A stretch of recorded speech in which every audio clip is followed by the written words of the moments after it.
I'm going to show you how to build a negative spring Dravtech shock. What is a negative spring shock? Watch my first video here to better understand. A lot of people have found themselves putting hair bands or pen springs, yes, good old-fashioned pen springs, on their shocks to help hold them down. And I've become persuaded that I think it's a great approach. And it's actually something called a negative spring in other industries, where you have a spring that pulls your shock together instead of pushing it apart. It's perfect for RC crawlers. I know a lot of people don't agree with it and they prefer to address their chassis angle differently, so you may or may not like this video. But I'm going to show you how to build an excellent Dravtech custom negative spring shock. Well, first let me tell you about a couple other negative spring shocks you can buy off the shelf. Desert Lizard is super popular, and you can set them up with different springs on the inside to either pull or to compress. They give you a whole bunch of springs, different piston heads. They come in a lot of cool colors. What I don't like about it is they don't come with very soft springs, and they don't come in very short shocks, but people like them. And it's one of the only shocks I know of that has a negative spring configuration. In this picture here, you can see the different configurations that they allow you to make. Also, Pricey's shock. I think they only exist on Facebook. They're from Australia. They will build a shock custom for you with the negative spring as well. So the problem with hair bands is they stretch out. They go soft. It's a rubber and they kind of lose their snap over time. And they only come in really one diameter or one length. So if that doesn't work for you, you're in trouble. But you can build your own custom ones, which I started doing out of shock cord. You can get shock cord in several different diameters, and you can tie it in whatever length you want and put that on. It's kind of the next level from hair bands. The other very common trick is to use a pen spring. And I'll tell you why I don't like this idea. Is pen springs only come in one size, one length, and one diameter. And they are really, really stiff. And way too stiff for my taste. The other problem with the pen spring mod is that it takes up space. You can see when the spring is compressed, you're going to lose about 6 millimeters worth of shock stroke. We're going to account for that in my build here. So the shocks I've been using are Dravtech shorts, and I have a 4 millimeter spacer on the inside. The stock travel is 23, and I have them blocked down to 19. That means the stroke is 19 millimeters. And I've got offset caps to make the shocks shorter.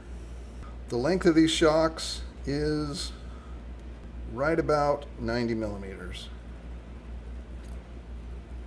So I want to keep that 90 millimeters, but I want to make room on the inside for a spring. Now I've bought a whole bunch of springs because, like I said, this tiny guy doesn't fit the bill. So I purchased maybe 15 different shocks and finally found these springs that I like. These springs here come off a Globtac shock. It's probably Globtech, but they're really, really soft and they're really long. And what I'm going for is low spring rate, high preload. I want a really soft spring, but I'm going to preload it quite a bit so that the shock stays locked down, and then when it does start to move, it moves very freely. That's my thinking behind high preload, low spring rate. Then I got these springs off of a Hot Racing internal spring shock. And I bought the longest ones so I could get the longest spring. And it comes with 3 sets of springs. This is the softest spring. Both of these springs have the same 13 winds in them. The length of the spring does not affect the spring rate. What affects the spring rate is the length of the wire. So they both have 13 coils. The diameter of the wire is both 0.4 millimeters, so that's the same. But this is a smaller diameter. The smaller diameter is going to have shorter coils, and it's going to be stiffer because this has a shorter wire in it. Even though it's longer, This is a stiffer spring. This is the softer spring. I'm going to put the softer spring in the rear and the stiffer spring in the front because I predict I'm going to need a little more hold down force in the front. So these are the springs I've landed on, and I have calculated the spring rate. So here's the shocks I'm trying to copy. Now these are Dravtech shorts, and I've bought some medium bodies. I think they were $10, and you can see these mediums are about 6 millimeters longer than the shorts. And when I compressed these springs and measured them, they were about 7 millimeters. So I'm gonna allow some space inside the shock body to house the spring. I've also measured this one at full compression, and you'll have to take my word for it. It shot across the room more times than I wanted, but both of these springs are about just under 7 millimeters in total length. And I don't want them to coil bind. At complete bottom out, I want to leave a little bit of air. I don't want them completely bottomed out. It's just not a good practice to coil bind your spring all the way where all the coils lock together. So I'm going to put an internal spacer inside the spring to block it from going all the way. And I'm also going to add a squishy O-ring as a top out bumper, just to kind of soften at the end of the stroke. The other important thing is to get the right shaft length.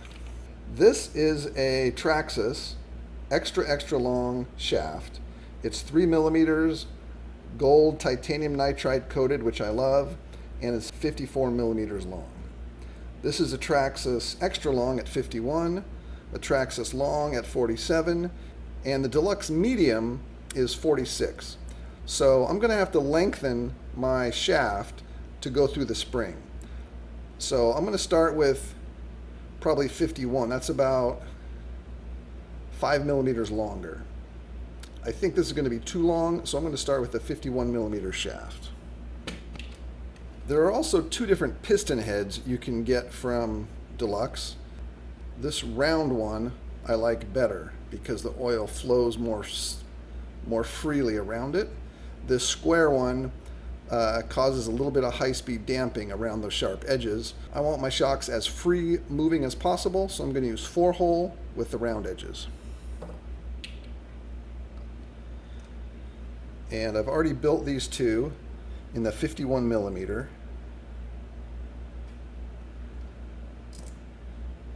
And here's my medium body.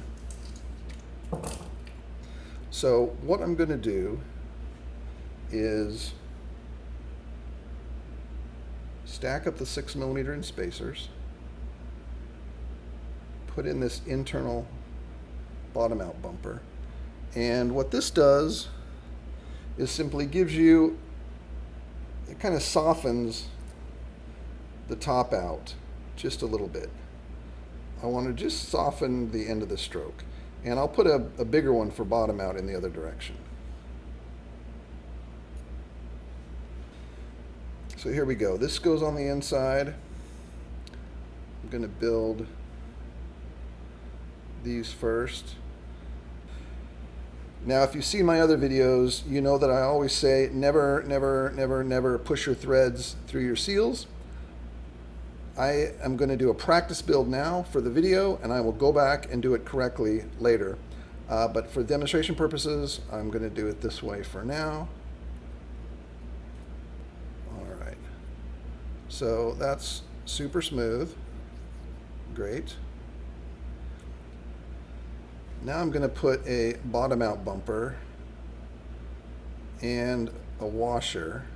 I'm not running springs on the outside, in case that wasn't clear. And I'm going to use an angled rod end.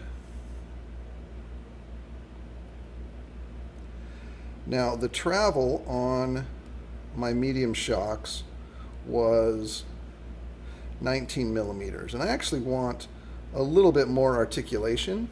So if I can get these to 20-21 millimeter stroke, I'll be happy. That's going to be my target. I'm just going to turn this until right about the moment I don't see threads anymore. All right. Now Now you can see it sucks it down in this direction. And I've got a little bit of squish. It just softens any clunk, any metal to metal at the end of the stroke. All right, and as you can see, I've still got a couple millimeters of depth inside here, which you need to have. Dravtech just came out with these great orange bladders that are really, really awesome. They're firmer, they're shallower, they fit better than the Traxxas ones they were using. So we're going to put these in. Now I'm going to come bleed this later. And the other thing is, you might notice that this is not quite sitting all the way down. It's hitting the shaft, but that's okay, because when this is put together and there's oil in here, when the shock moves into the piston, it will compress this bladder out of the way. So I'm not concerned that it's hitting. Ideally, it has a little bit more space so it doesn't hit, but it's probably not going to be an issue in the end. Now the next question is, because I made my body longer, I need to shorten this end of the shock. Fortunately, they make these cool caps right here. So I made the body longer and the end cap shorter. That's how I squeezed in the negative spring. So now let's just build this. Again, I'm going to bleed it later. This is just for demonstration purposes for you guys right now. Okay, I'm going to push this on and carefully work this around. Be sure you're not pinching. All right, there we go. Now don't over tighten this. Just give it a little bit of a finger tight twist. And there we go.